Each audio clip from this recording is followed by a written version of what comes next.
The name of the piece that I've contributed is called Markings, which is a bit of a play on the fact that it's a cat and it has spots and stripes. But really for me, although it's figurative, it's more a series of experiments around mark making, the surface, the way that the mark integrates with the surface, and also the variety of marks that you can make.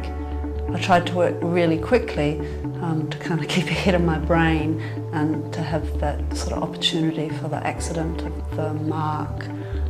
So I used both hands, I used the back of the brush and the front of the brush, my fingers, bits of wire, stone, and just worked as quickly as possible to try and catch some kind of essential thing about the creature.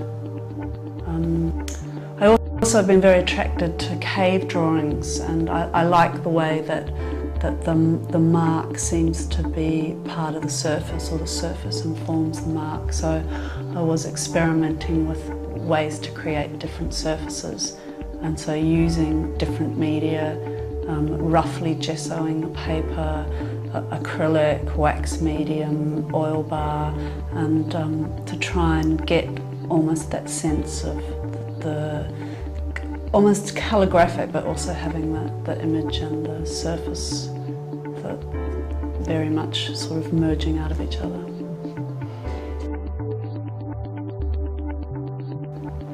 I've always been drawn to drawing animals, and it's like there's something inexplicable about them that resonates with me, that I like or want to try and convey about them.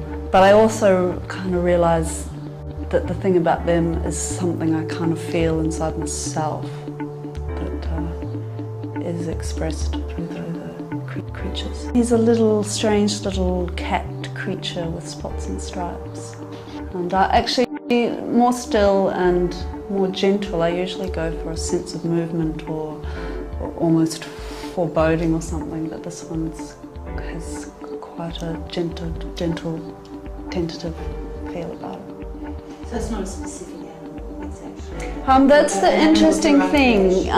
Yeah, it's a cat, but where they're starting to go, and that one is much more obvious, is I'm moving into, because I've been drawing them for a long time, I'm now starting to move into starting with a specific creature, but then moving it and making it up as I go along. And now those works, that's a very early piece in a progression of works where I'm really starting to put different creatures together and letting them kind of form on the page. The latest one in that series is like a dog, hyena creature with wings, sort of almost in the act of creation and emerging out of a very dark, inky pool of water.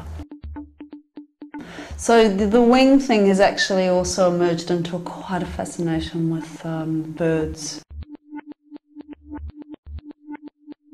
I also recently did a very large piece of the woman in the crinoline hoop, which I've called the bird cage, and I'm sort of exploring areas of the domestic and the civilized and the restrictions that places on the essentially wild nature or on our desires. And for me, although it kind of emerged quite intuitively, it seemed to be quite a humorous but also an interesting way to convey that dichotomy, that restriction versus the wildness, and to have the crinoline hoop containing the crows and almost the sense of potential danger of having them there, but also that part of her nature which hopefully is also sort of there in her facial expression and that sort of wild, almost verging on madness that she has. Love crows. The first piece was actually a variety of birds, and I think I will go back and complete that. But I liked the almost hieroglyphic, or the nature of the shapes of the crows.